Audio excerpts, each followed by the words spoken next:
Are you letting time become the reason that you have not reclaimed your strength, your stamina, your energy, your clarity, and your confidence? Well, today we are going to help you with that. If time has been a pain point for you or a problem to get going or to stay consistent, I want to share with you two things that you can do today, and I'll keep it quick so that you've got your time and you can actually go do something with it. So, something that I like to live and share with people is you don't have a lack of time, you have a lack of integration.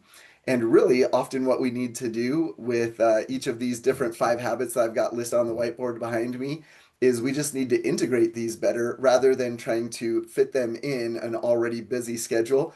And this way we can lower the friction and we can increase the possibility of success in consistency. So I'm going to share with you two today. This came up due to a coaching call that I heard earlier with one of our friends from Stronger Over 40, which, by the way, once you join, I'll send you a message to go ahead and book a complimentary call where you can jump on and I'll just give you a quick, we'll just get together. We'll do a little discussion and then I can send you a little first step action plan. Like, here's the next thing that you can do to start making the difference and start moving the mountain. So here's what I want to look at. Yesterday for day 16, I talked about how I've moved mindset all the way to the top because going along with that idea of identity, that mindset really does get us started on the right foot for recovery, owning our bedtime routine, our hydration, our movement, and our nutrition. And now, what I want to talk about when it comes to integration is that some of these can be a little bit harder to integrate because there's other factors or dynamics behind it. One of those is recovery. I'm just having a hard time figuring out where to stand here because I got myself behind me. I don't want it to be weird for you. So I'm going to stand over here next to myself and point to the whiteboard. I'm going to have to figure out what to do about this. So when it comes to mindset, that one we can incorporate pretty easily in some things, but I want to speak to that separately. It's on these other habits where it can be a little more difficult is with recovery and nutrition, because recovery deals with everything surrounding bedtime and how to make that an optimized experience for you to get great sleep and good recovery. And then nutrition has to do with a lot of things. Man, am I lighting? Like just purchases. What do we got? What do we got around the house? Um, Timing. Like there's just some more planning and preparation that needs to go around that. So, what the two that I want to talk about today is movement and hydration. And I'll start with movement because movement is where he and I were discussing today, which was this that regardless, well, I don't know, regardless, I mean, people have different circumstances, but for the most part, each of us have circumstances where we'll be able to integrate more opportunities for us to have movement within our day. And the action plan we put in place for him was to really go for 8,000 steps every single day. And if you missed my movement video, you want to go back and watch that, where we're going to talk about the importance of 8,000 to 10,000 steps every single day. So 8 to 10K is what we're looking for. And I told him, I said, you know, check. And he was able to check his records because he wears a monitor like I do that tracks his steps. And he's like, oh, yeah, I can see where I've been. 8,000 would be good. And then I just told him, I said, well, let's check in 7 days. And while he's going on this, what he's going to be doing is he's going to be looking at how easy is it to hit 8,000 steps in a day. And if it's easy for him, he's just going to self adjust up to 10,000 and go for that one. Because if he's already hitting that, we're not really stretching anything. We want to make the next movement.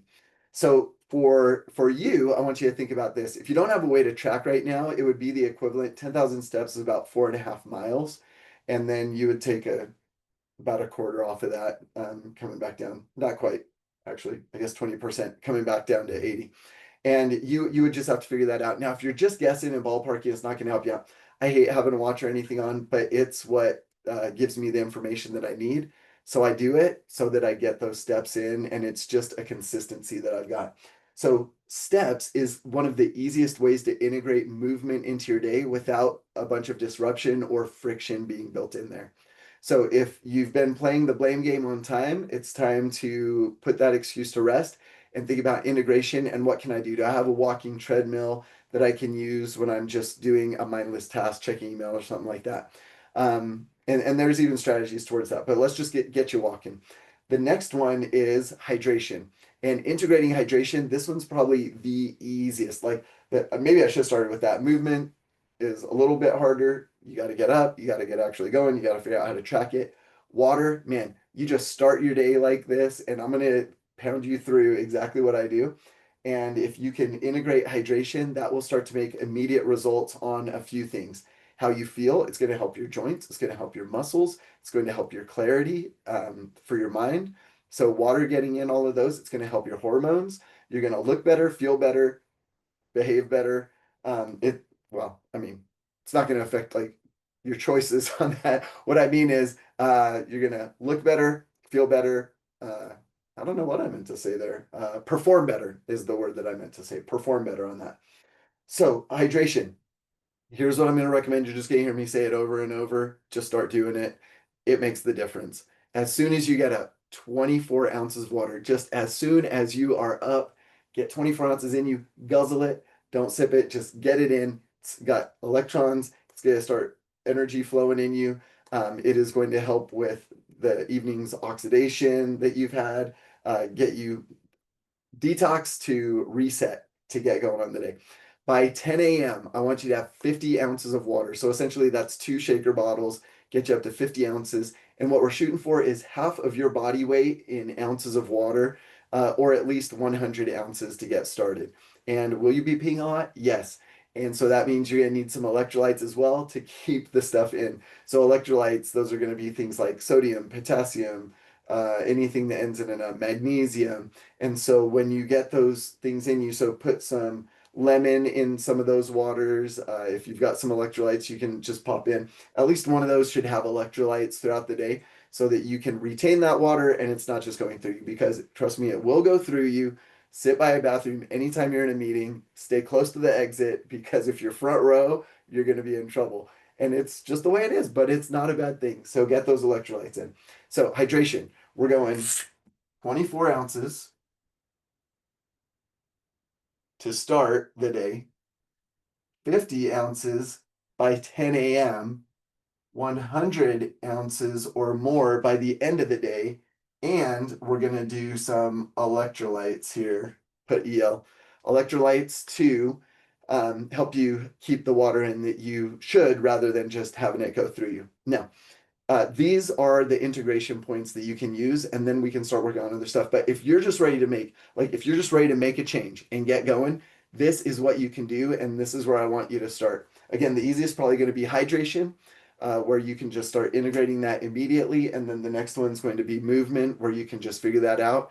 And we've got we've got other strategies to go as well, but this is just a little intro video and an invitation for you. If you have not yet joined, join for free right now before December 1st. It is going to be free. It's free for you. It's free for your friends. And remember, Skool is always more fun with friends. So bring a friend. If you're wondering what Skool is, it's just an online learning platform. Maybe you've heard of Canvas. If you've got kids in school, they're on Canvas. That's their learning platform. Skool is an online learning platform. That's the one that I use for coaching because it's community based. That means when you come in for free, here's what you're going to get. You get a community of guys who are all helping each other out, going for towards similar goals of that clarity, confidence, stamina, stability, or stamina, strength, and I went out of order, my normal order there, energy.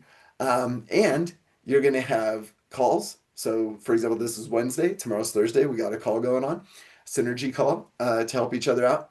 And then you've got content. I've got content in there as well. So I've got a 7-day jump start. In fact, this client I was just talking with today, one of our community members, he really liked just day one. He's like, day one got me a good start, got me thinking about sleep.